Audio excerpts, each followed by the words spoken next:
नमस्ते दोस्तों, अंतर्ध्वनि चैनल में आपका स्वागत है। आज हम दो बहुत ही महत्वपूर्ण विषयों पर बात करेंगे। पहला, बच्चों की एकाग्रता कैसे बढ़ाएं, और दूसरा, सही दंड और अनुशासन क्या है। इसे ध्यान से सुनें, क्योंकि बच्चे आपका और देश का भविष्य होते हैं, इसीलिए बच्चों को सही मार्गदर्शन मिले। बच्चों की एकाग्रता कैसे बढ़ाएं।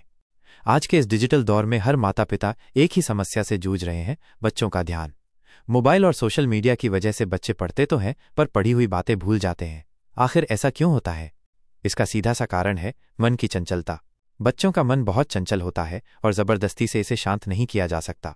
विचारों को दबाने से वे कम नहीं होते, बल्कि और बढ़ जाते हैं। कुछ लोग बच्चों की याददाश्त बढ़ाने के लिए दवाइयों की बात करते हैं, लेकिन यह सिर्फ एक भ्रम है। हमारा शरीर और मन प्राकृतिक हैं, और इन्हें प्राकृतिक तरीकों से ही बेहतर बनाया जा सकता है। बच्चों की एकाग्रता बढ़ाने के सरल तरीके। तो चलिए, मैं आपको दो ऐसे प्राकृतिक और वैज्ञानिक तरीके बताता हूं, जिनसे आपके बच्चे जो भी पढ़ेंगे वो उनके दिमाग में लंबे समय तक रहेगा। पहला तरीका, ध्यान से सुने। जब भी आप अपने बच्चे को पढ़ाने बैठें, तो सबसे पहले उनका चेहरा सामान्य ठंडे पानी से धोएं। बहुत ज्यादा ठंडा पानी नहीं, बस इतना जो उन्हें सुकून दे। ठंडा पानी हमारे शरीर में आकाश तत्व को मजबूत करता है, जिससे मन में सकारात्मकता आती है। इसके बाद बच्चे को सीधी पीठ करके बिठाएं, चाहे कुर्सी पर या जमीन पर, बस रीढ़ की हड्डी सीधी रहे।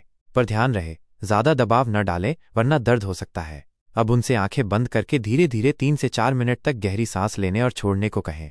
यह क्रिया प्राणायाम कहलाती है। ये मन में चल रहे हजारों विचारों को शांत करने में मदद करता है। सिर्फ 1 मिनट करने से 30% विचार शांत होंगे, 2 मिनट में 50% तक, और 3 से 4 मिनट में मस्तिष्क 80% विचारों से खाली हो जाएगा। जब दिमाग शांत होगा तो पढ़ाई सीधे दिमाग में बैठेगी और बच्चा उसे भूलेगा नहीं। इसके अलावा प्राणायाम से शरीर में ऑक्सीजन का स्तर भी बढ़ता है, जिससे बच्चा स्वस्थ रहता है और बीमारियां दूर रहती हैं। अगर आपका बच्चा रात को जल्दी नहीं सोता है, तो कमरे की लाइट बंद करके लेटे हुए धीरे धीरे यही प्राणायाम करवाएं। कुछ ही मिनटों में उसे अच्छी नींद आ जाएगी। जबरदस्ती से न तो पढ़ाई हो सकती है, न ही नींद लाई जा सकती है। दूसरा तरीका है ओम ध्वनि और त्राटक। पढ़ाई शुरू करने से पहले एक शांत कमरे में आंखें बंद करके 5 मिनट तक लगातार ओम की धुन सुने। इससे भी स्मरण शक्ति बढ़ती है। इसके अलावा त्राटक जैसी ध्यान की तकनीक भी एकाग्रता बढ़ाने में बहुत असरदार है। लेकिन प्राणायाम का तरीका सबसे सरल और प्रभावी है।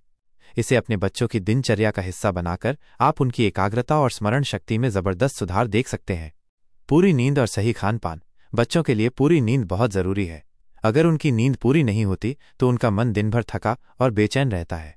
साथ ही उन्हें पौष्टिक खाना दें, जिसमें दिमाग के लिए जरूरी पोषक तत्व हों। सही दंड, अनुशासन का दूसरा पहलू। यह भाग शिक्षकों और माता पिता दोनों के लिए बहुत महत्वपूर्ण है। क्या आपने कभी सोचा है कि हम बच्चों को अनुशासन सिखाने के लिए क्या करते हैं? जब बच्चा कोई गलती करता है तो हम क्या करते हैं? डांटते हैं, मारते हैं, या उसे कोने में खड़ा कर देते हैं। लेकिन क्या इस तरह के दंड से उसका सही विकास होता है? क्या इन तरीकों से हम उसका भविष्य बेहतर बना रहे हैं? आपने भी देखा होगा कि जो बच्चे पढ़ाई में बहुत आगे होते हैं, वो अक्सर व्यावहारिक जीवन में उतने कुशल नहीं होते। वे भविष्य के बारे में तो सोचते हैं, पर वर्तमान के बारे में ज्यादा ध्यान नहीं देते। और वहीं जो बच्चे व्यावहारिक कार्यों में होशियार होते हैं, जो वर्तमान में जीते हैं, वे अक्सर पढ़ाई में थोड़े पीछे रह जाते हैं। मेरे कहने का मतलब है कि हर बच्चा एक जैसा नहीं होता। हर किसी की अपनी खासियत होती है। तो फिर हम उन्हें एक ही तराजू में क्यों तौलते हैं? और जब वे कोई गलती करते हैं तो उन्हें एक ही तरह का दंड क्यों देते हैं? यहां पर एक बहुत ही जरूरी बात समझने की है। दंड का मकसद सजा देना नहीं, बल्कि सुधार करना होना चाहिए। अगर बच्चे ने कोई गलती की है तो उसे डांटने या मारने से उसका डर तो बढ़ेगा, पर वो अपनी गलती से कुछ सीख नहीं पाएगा। इसके बजाय हमें ऐसा दंड देना चाहिए जो उसके शरीर और मन को मजबूत बनाए। शरीर को मजबूत बनाने के लिए दंड के रूप में उठक बैठक करवाइए 5 मिनट तक। इससे उसका शरीर मजबूत होगा और गलती करने पर उसे अपनी गलती याद भी रहेगी। मन को एकाग्र करने के लिए उसे प्राणायाम करने को कहिए। उससे कहिए कि कुछ देर आंखें बंद करके अपनी सांसों पर ध्यान दे। नजर और फोकस तेज करने के लिए उसे त्राटक करने को कहिए। किसी एक बिंदु पर 5 मिनट तक बिना पलक झपकाए देखने को कहिए। इससे उसकी एकाग्रता और स्मरण शक्ति बढ़ेगी।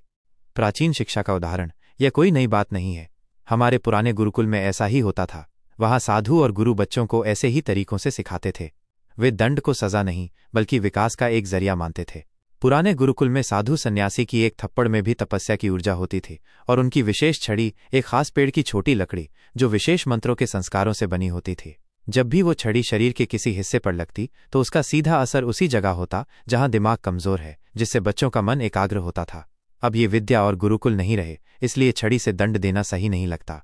आपको क्या लगता है, कमेंट में अवश्य लिखें। तो दोस्तों, आज की ये जानकारी आपको कैसी लगी? अगर आपके मन में कोई सवाल है तो कमेंट में ज़रूर पूछें, या फिर आप किसी और विषय पर विस्तार से जानना चाहते हैं तो हमें ज़रूर बताएं। हम आपके हर सवाल का जवाब देंगे।